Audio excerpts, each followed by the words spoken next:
A helicopter hardened against electromagnetic pulses. Armor-plated limousines. These aren't your ordinary planes, trains, and automobiles. These are top secret. And there are only two ways to find out what they're really like inside. Get elected or stay tuned. Now, Presidential Movers on Modern Marvels.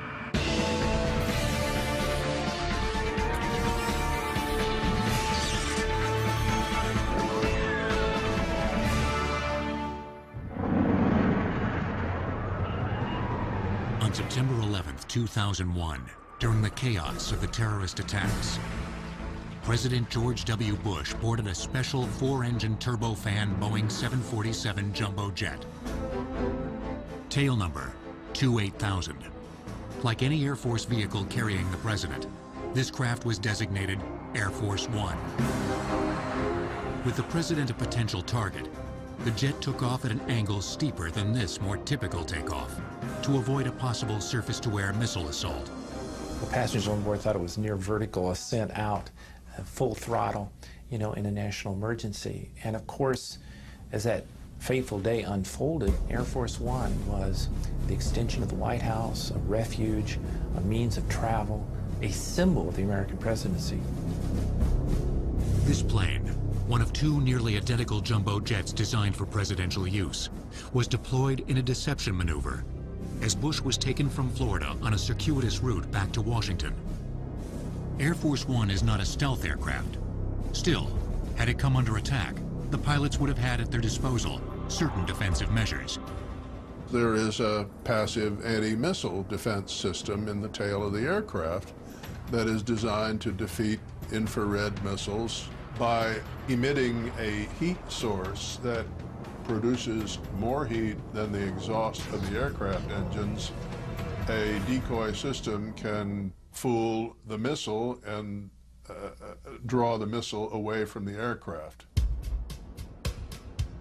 Civilian analysts also speculate that Air Force One is insulated against microchip damaging EMPs, or electromagnetic pulses, like those produced by a nuclear blast.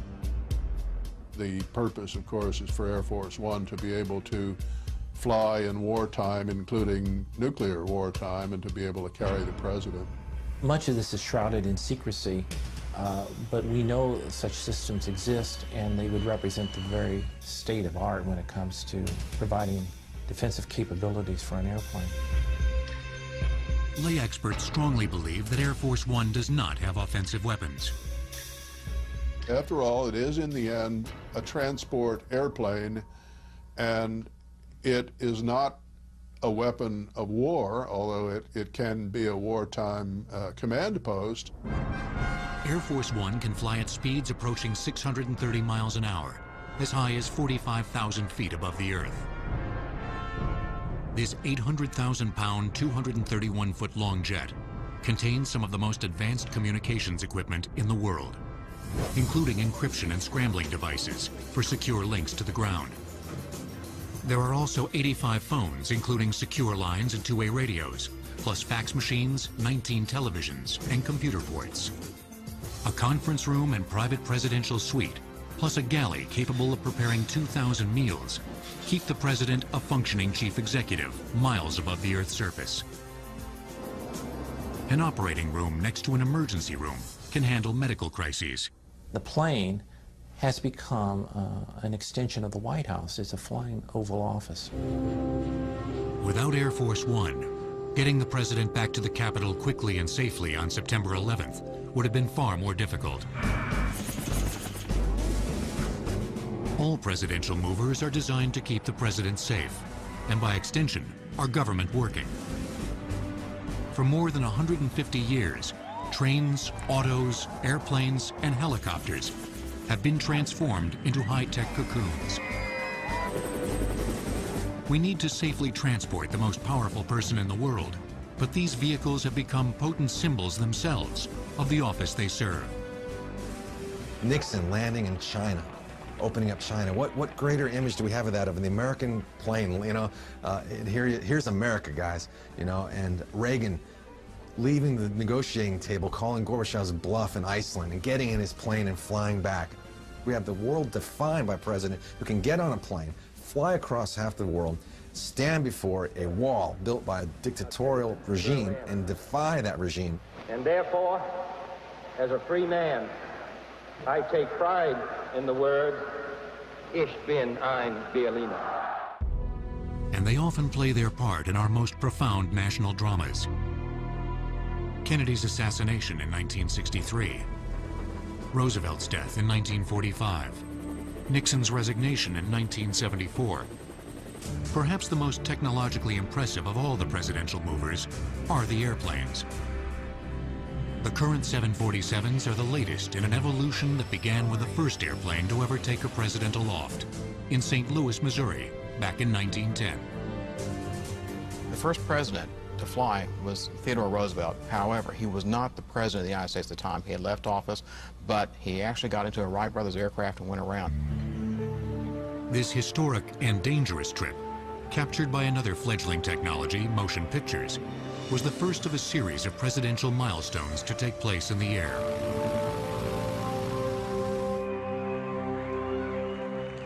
Another Roosevelt was the first presidential candidate to fly during a run for office. When 1932, Franklin Delano Roosevelt flew on a Ford Trimotor from Albany, New York, to Chicago to accept the nomination of the Democratic Party. And this was really an extraordinary event. We have a perfect day for this trip, and I'm very happy to be going out to Chicago, and everybody knows the reason why I'm so happy. Breaking precedent, Roosevelt became the first candidate to accept his party's nomination in person. Flying to the convention was as much a political as a practical consideration. Maybe he also saw the sense of modernity with flight, you know, descending in Chicago as this redemptive figure who's going to lead the United States out of the dark days of the Great Depression. Necessity rather than symbolism forced Roosevelt back on board during the Second World War.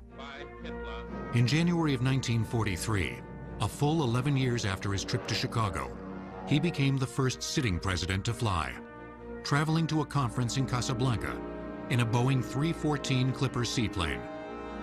The journey took 90 hours in flying time round trip and covered over 17,000 miles. The secrecy was such that the crew of the Dixie Clipper only knew that a Mr. Jones, who was passenger number 1, was going to board the Dixie Clipper for the flight. But they were escorted by fighters, and they made this arduous trip down to Brazil, and then they crossed the South Atlantic to British Gambia, and then he was transferred to a C-54 4-engine transport that flew into Casablanca. Roosevelt's appearance in Casablanca allowed him to engage in personal diplomacy with his Allied counterparts at a crucial stage in the war. In December of that same year, he flew to Tehran on a C-54 Skymaster. Clearly, the president needed a plane at his disposal, and a Skymaster was soon converted for his use. Now, this aircraft had special features. It has an armor-proof window, so if the president wants to look out the window, he certainly can. It also has accommodations to carry a large number of people. They have extra gas tanks built into the aircraft to extend the range of the aircraft. The most significant modification to the plane acknowledged another, less publicized presidential mover: Roosevelt's wheelchair. They build an elevator into the back of the airplane. This way, President Roosevelt's wheelchair can be rolled onto the elevator. He can be raised into the aircraft. Roosevelt used his C-54, unofficially nicknamed the Sacred Cow, only once, in February of 1945, traveling to an Allied conference at Yalta on the Black Sea. Harry S. Truman inherited the plane 2 months later, upon Roosevelt's death. He flew to Potsdam, Germany for the last of the wartime conferences in July of 1945. And Truman routinely conducted business on board the presidential aircraft.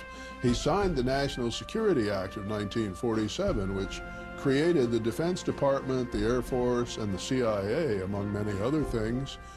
And it was an example of conduct of presidential business while flying. Aviation technology had advanced rapidly by the time Truman was signing laws in midair, and the Sacred Cow had been replaced by a new DC-6, with a pressurized cabin. This is an important step up in technology because this airplane was larger, had greater range, and really represented a new level of flying comfort for the president. And the livery of this plane, the Independence, was unique. It has the stylized look of an eagle. You know, the cockpit nose looks like the beak of the eagle and the feathers going down the fuselage and so forth. Had a real exotic look to it. Maybe a little too exotic. Early color photos of the livery or external appearance of the plane reveal a yellow paint scheme that was soon changed. President Truman's aircraft, the Independence, had in the nose a weather radar designed to help it navigate. And paint can and does interfere with radar, and it is very possible that the color of the nose of Truman's airplane was changed so that the weather radar on the plane would work better. The Independence flew Truman to Wake Island in October of 1950 to confront General Douglas MacArthur, who refused to follow administration policy in Korea. This presidential journey began one of the greatest crises of Truman's presidency, which culminated in his firing MacArthur. Upon his election in 1952, Dwight Eisenhower became the first president who knew how to fly a plane. The Air Force kept ahead of the technology curve by transforming a new Lockheed 749 Constellation into the official presidential plane. Upgraded in 1954 to a Super Constellation, these planes were the first presidential aircraft with a private presidential suite and a conference table. The Columbine 3, which is the one that's on display at the United States Air Force Museum, this aircraft had the latest in technology available for the President of the United States. He could make a telephone call from the airplane and be connected to someone on the ground. Plus, he had a teletype machine. Despite the improved technology on board Columbine 3, the piston-driven Constellations were far behind the new jet-powered aircraft that were overtaking the commercial airline industry in the mid-1950s. The Office of the President of the United States needed the biggest, fastest, most advanced plane available. In 1959, President Eisenhower would become a presidential traveler on the first in a line of presidential jets. So confident was the Air Force that Harry Truman would lose the 1948 presidential election that it remodeled a Constellation 4 engine, nicknamed the Dewdrop, for his opponent, Thomas E. Dewey. Presidential movers will return on Modern Marvels.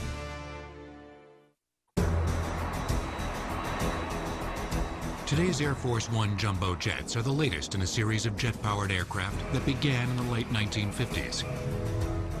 The switch from piston-driven aircraft was a product of technology and Cold War one-upmanship. Premier Khrushchev had a jet. Therefore, the State Department convinced the President of the United States and Congress that the President of the United States needed to move up to jet aircraft. The aircraft was a Boeing 707, known to the military as a C-137A.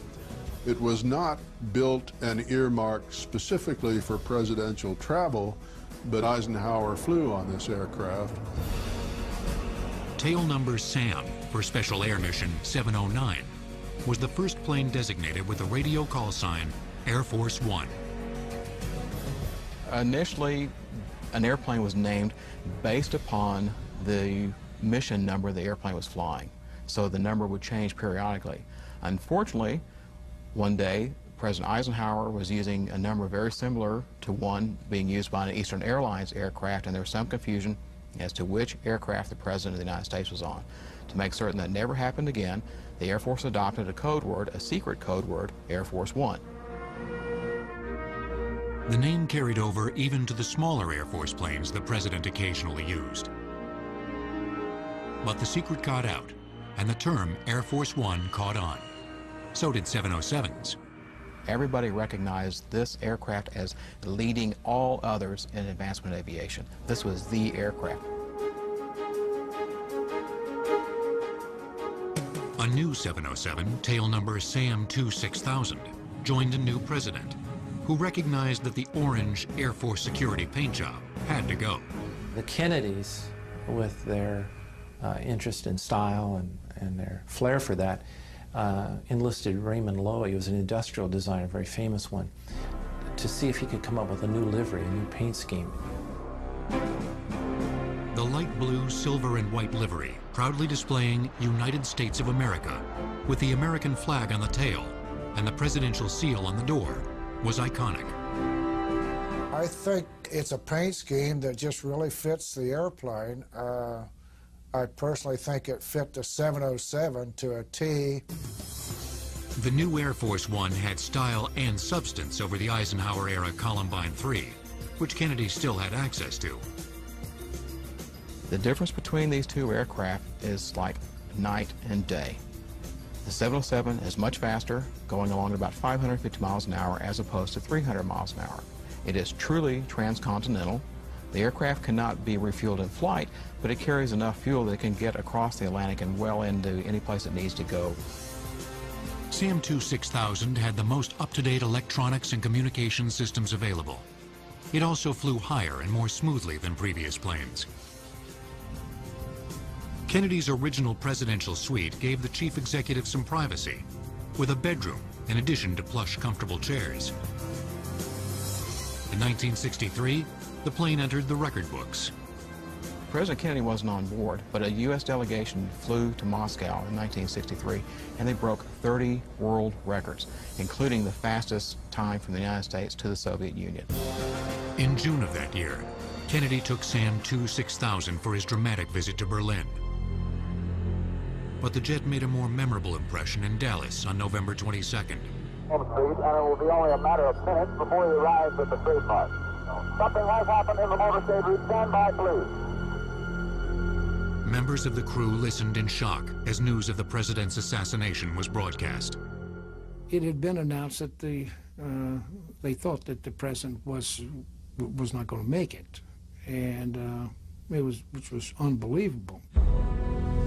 Within hours, Air Force One was transformed into a beer to carry the president's body back to Washington, D.C. It just hit me that we cannot, put the president's body in the cargo compartment. And then I made the suggestion that says, well, we got to put the casket in the cabin, and there was some discussion and a little disagreement. It won't fit. It won't go. The casket won't go. And I said, yes, it will. After the casket was placed inside the plane, Lyndon Johnson insisted he be sworn in before the plane took off, with Mrs. Kennedy by his side.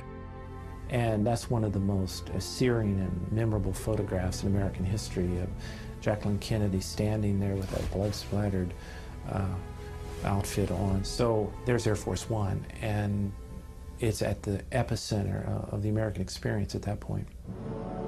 As president, Johnson altered SAM-2 6000 to fit his style, removing partitions to better see what was going on from his suite at the rear of the plane.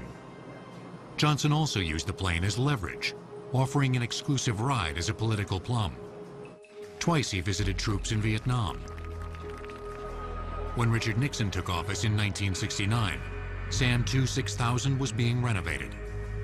They literally stripped the airplane on the inside from the very nose to the very tail of the aircraft. They took out everything, put new wiring, new electronics, and by doing that, it made it a true working White House. A new Boeing 707, SAM-2 7000, joined the fleet in 1972, and together, the planes helped Nixon conduct foreign policy in Russia and China.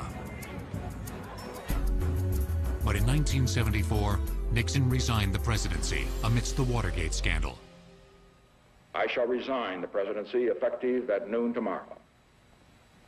Vice President Ford will be sworn in as president at that hour in this office. He left Washington for the last time as president on August 9th, traveling back home to California. The pilot took note of the fact that Gerald Ford would be sworn in as president around noon, and the plane was over Kansas City traffic control at that very moment, and the pilot called down, and the designator ceased to be Air Force One and became SAM 26000. President Nixon then became Citizen Nixon.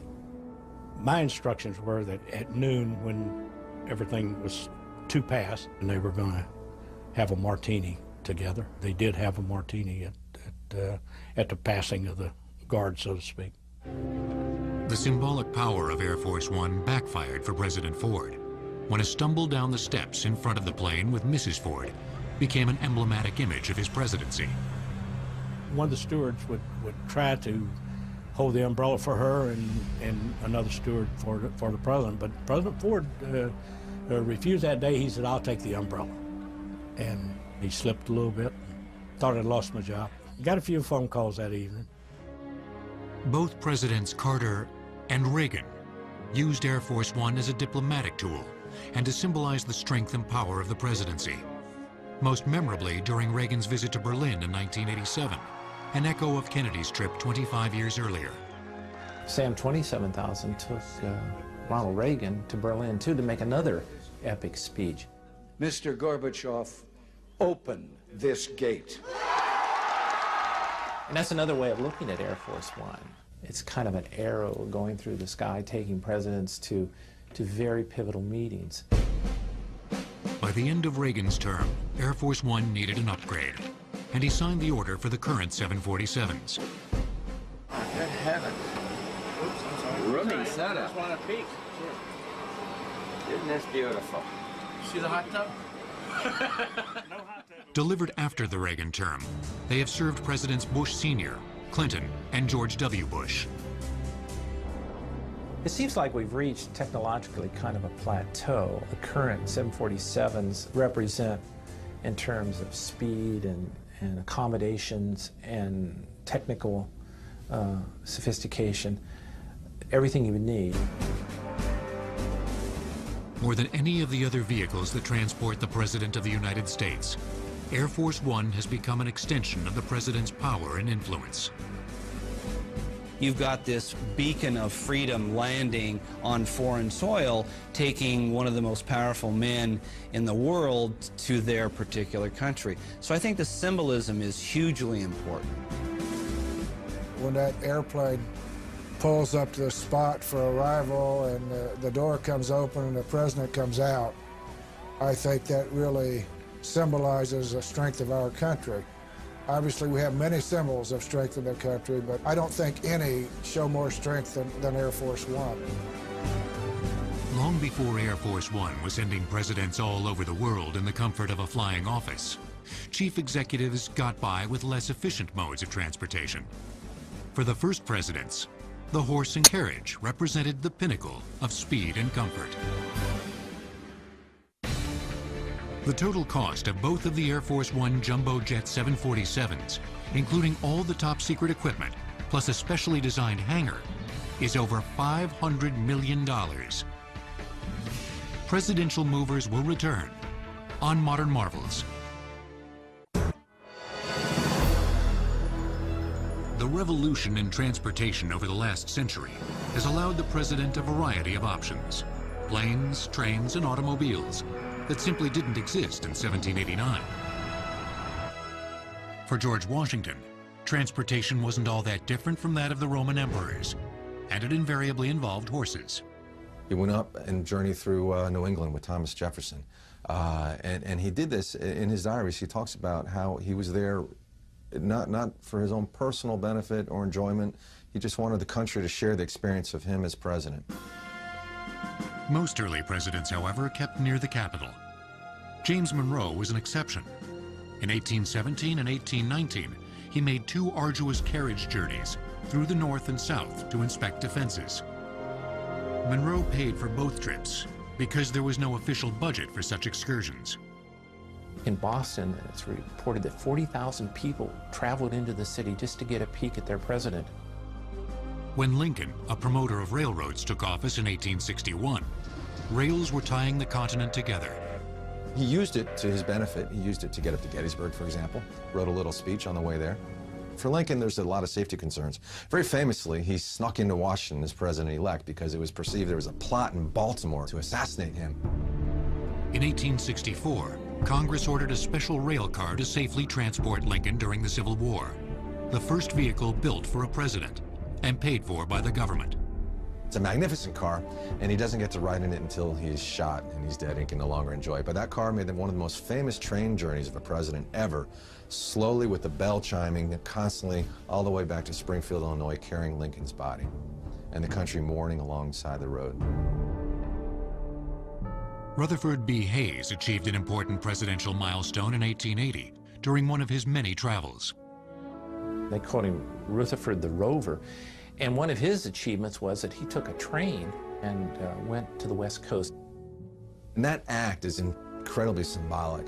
Now the president has gone to the people in Oregon and California. He's not only can they go to him, but now he has gone to them. After Hayes, luxury loaners from railroad magnates whisked presidents across America. Not until World War II did Congress agree to pay for a specially reinforced custom Pullman rail car for the president's safety. They put in 3-inch thick glass. They also added 5/8-inch armor plating to the car and all the areas where the president would normally be. They also added 2 escape hatches to the car. One is in the roof of the lounge, and the other is in the outer wall of the bathroom. Named Ferdinand Magellan, the 84-foot-long, 145-ton car had telephones in every room, an observation lounge, dining room, and 4 bedrooms. President Franklin Roosevelt had a special narrow wheelchair designed for use within its hallways. After FDR's death, the car was used in the funeral train that brought his body back to Washington, echoing Lincoln's journey 80 years earlier. Mrs. Roosevelt sat in the Magellan, while Roosevelt's body was carried in another car. President Truman, who succeeded President Roosevelt, did use the car, again, quite extensively, especially in the election campaign, where he did over 300 speeches from the rear of the Magellan. Truman's whistle-stop campaign from the Magellan was one factor in his upset win against Dewey in 1948. It was also the setting for a famous photograph of a presidential mover and a journalistic blunder. That famous photograph was taken of President Truman at St. Louis Union Station after the elections, and Mr. Truman had a great time with that newspaper in St. Louis that day. The Magellan has been retired as a presidential mover for half a century, done in by the rise of the automobile.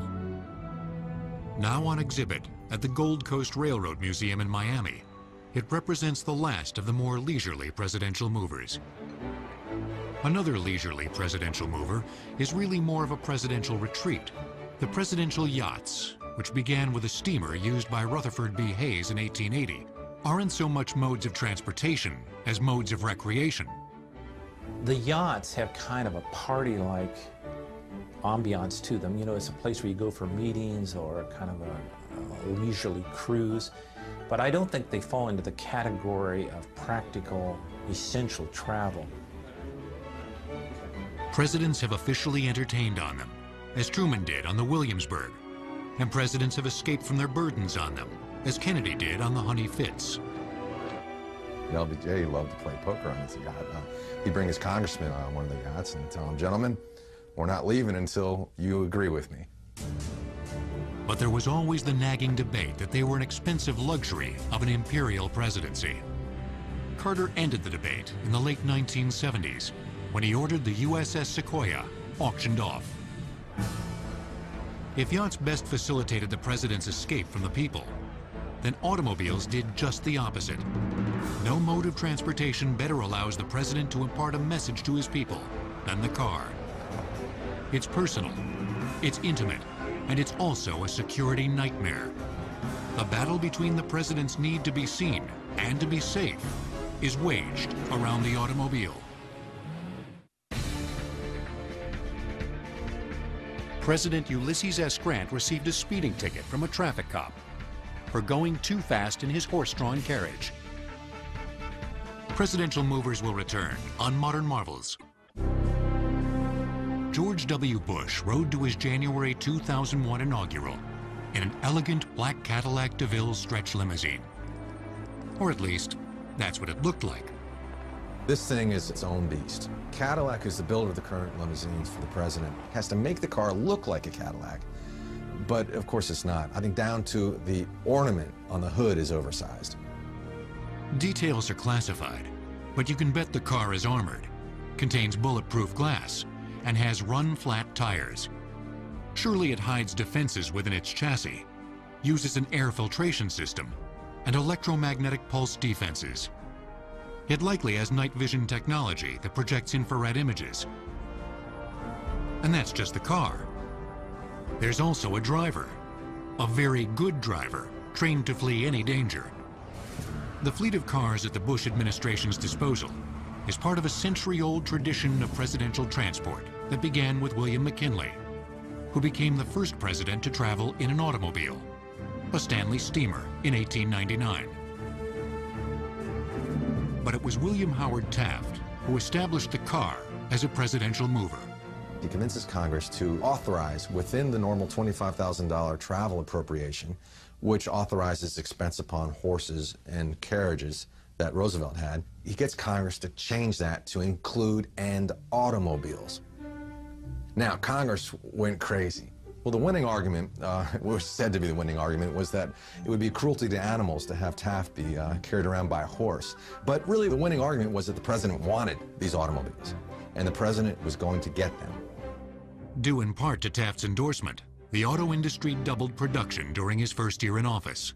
He literally put the presidential seal on the auto, displaying it on his favorite car, a 1909 White Company Model M 7-passenger, 40-horsepower steamer, one of the most technologically advanced automobiles of the day. The White Company bragged that the car that the president has is the same as any car you can get from us. So the president's taking a car right off the shelf, basically. Under Taft, the White House stables were converted into a garage. In 1921, Warren G. Harding became the first president to motor to his inauguration. But it was FDR who in the 1930s received the first armored vehicle, a limousine. Among the fleet of limousines specially built for chief executives since 1942, 4 stand out. The first is FDR's Lincoln K. Initially, it had no armor or bulletproof glass. It was after Pearl Harbor that the car was armor-plated, although it never had a permanent roof. And Franklin Roosevelt enjoyed very much riding with the top down. That's apparently where the nickname the Sunshine Special came from. This car became an emblem of his administration. It was the way people saw him. He actually praised his chauffeur. He said, Monty can drive through a crowd of 30,000s and not step on one toe. And so his chauffeur was an expert at driving through people crowding around the car trying to reach the president. Eisenhower introduced the bubble top, a clear plastic shell that fit over his convertible parade car, so that people who braved bad weather to see him wouldn't be disappointed. It was actually a car that was built for Harry Truman. It was a 1949 Lincoln, another open car. That car was used by Truman, it was used by Eisenhower, it was actually used into the Kennedy administration. That car was completely un-armor plated, no bulletproof glass, no armor, no nothing. At that time in America,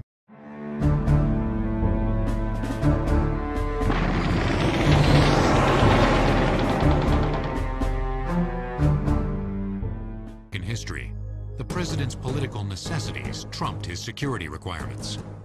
Well-trained drivers still took the wheel and Secret Service men ran alongside. But the president straddled the breach of his 2 competing needs. Now, if we left it up to the Secret Service to decide what the president's car looks like, it won't have any windows. Windows are a safety concession to politics. The Secret Service, of course, wants to keep the president hermetically sealed, and there's a constant tension there. The most famous presidential limousine of all graphically illustrated this point. The car, a 4-ton Lincoln Continental Stretch X100, cost the government nearly $195,000 to retrofit for President Kennedy. It was one of 131 vehicles in his fleet. Some of its safety features were 2 rear-facing jump seats, outside handles for Secret Service agents, retractable running boards, a presidential seat that could be raised and lowered, and a tight turning radius. And as we see in 1963, if you take the roof off, it all comes to nothing.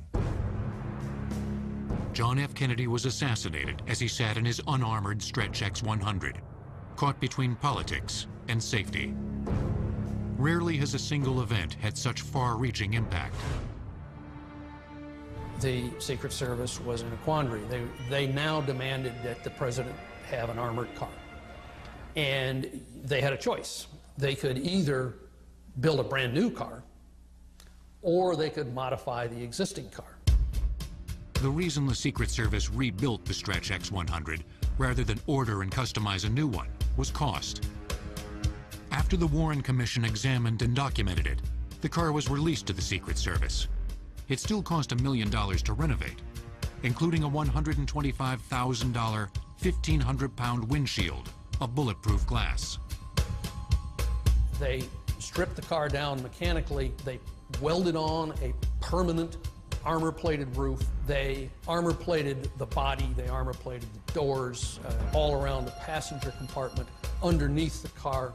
They had an early version of run-flat tires. It has communications systems and radios and such inside, so you can communicate with the Secret Service or the helicopters up above. So it was a thoroughgoing rebuild of the car. It continued to serve Presidents Johnson, Nixon, Ford, and Carter. President Nixon even cut a hole in the roof so he could stand up and wave to crowds, thoroughly compromising all of the reinforcements added after the Kennedy assassination. The last of the four famous historical presidential limousines was built for Gerald Ford in 1972. Weighing in at 13,000 pounds, it could resist a grenade thrown beneath it. It's come to be called the Reagan car because it was the car that Ronald Reagan was getting into when he was shot. And it shows the limits of the protection afforded by a car. This car is thoroughly armor-plated. Yet Reagan wasn't inside the car yet. The bullet bounced off the limousine. So good as the armor, just bounced right off and landed in the president's chest, nearly killing him. The Reagan car joins the Sunshine Special, the Bubble Top, and the Kennedy Limo on display at the Ford Museum in Dearborn, Michigan. But the president isn't limited to autos for short trips. There's also Marine One, the most technologically sophisticated helicopter in the world. Despite its $200,000 cost in 1961, the Ford Motor Company leased the Kennedy limousine to the White House for only $500 per year. Presidential movers will return on Modern Marvels. The current Marine One helicopter is the most agile of all the presidential movers, able to lift off from an airport tarmac and place the president back home on the lawn of the White House. President Eisenhower ushered in presidential helicopter travel on July 12, 1957, in an attempt to simplify short trips to places like Camp David without involving the fleet of presidential limousines. The first presidential helicopter was a Bell H-13. That's the military version of the bubble-topped helicopter you see on the intro to MASH. There was very little space on the inside, and the Secret Service felt that it really wasn't safe for the president. Eisenhower's two-man H-13 was quickly replaced by a more spacious Sikorsky H-34C, which could accommodate half a dozen passengers. Perfect for traveling the 70 miles to Camp David. It didn't require motorcades or stop traffic, and it was twice as fast as a limousine. Eisenhower saw the practicality of helicopters for short shuttle flights, and he liked the way you could get in and out of a place. And you think of the security measures, if you go by helicopter, that it arguably is more secure than moving in limousine across the landscape. But some presidential guests were leery. Soviet Premier Khrushchev refused Eisenhower's invitation for a ride during his United States visit in 1959. He really thought that this might be an effort to get him up in a helicopter and just crash the helicopter and get one major problem for the United States out of the way. But then, to his surprise, President Eisenhower indicated he was going to go too. And so then Khrushchev immediately backed, oh, well, fine, I'm ready to go. Under Kennedy, the presidential choppers were the Sikorsky VH-34As, also known as H-3s. The H-3 airframes were in service until 1975. It's probably one of the best known helicopters today. It was also one that's been around the longest. The 3A had an amphibious hull, so it had a capability of landing and taking off from the water for short periods of time. The rotor path on the 72-foot-long craft had a 62-foot diameter. It sported two 1,400-horsepower engines. The cockpit had a large window with two large reclining chairs, and the navigational system and radios were the best available at the time. In the presidential cabin, they had the bench area where about 5 people in those days could sit. And then behind the presidents in the next compartment, we had a small latrine. They also had a small galley aboard the plane.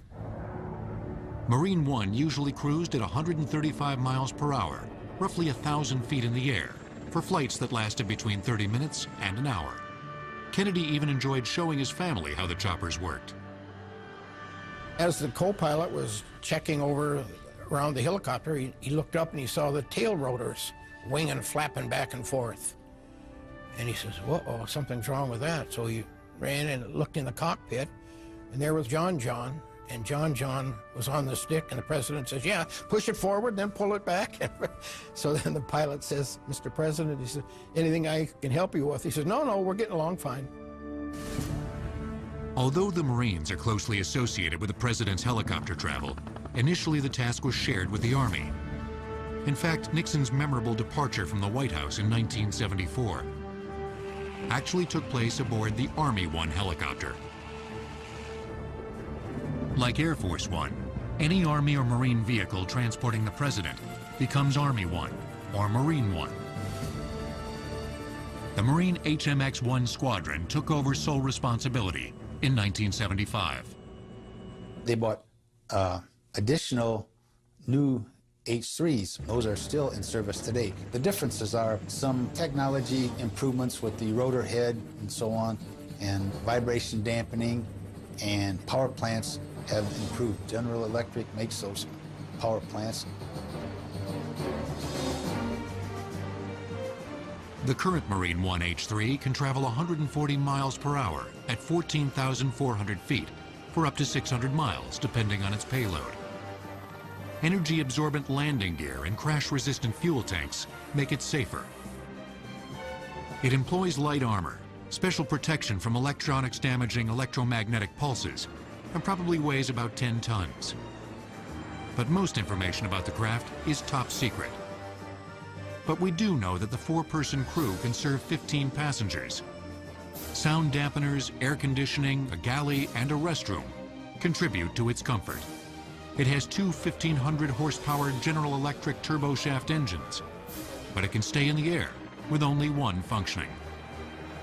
It's the smoothest, I believe, I'm prejudiced, the smoothest helicopter ride you could have, certainly the most comfortable and most quiet. The president also has a smaller, modified Sikorsky Blackhawk, which can resist an attack from 23mm shells while traveling at speeds approaching 180 miles per hour. 4 crew members and 8 passengers can travel up to 445 miles, carrying over 20,000 pounds. 2 General Electric 1,630 horsepower engines keep it aloft.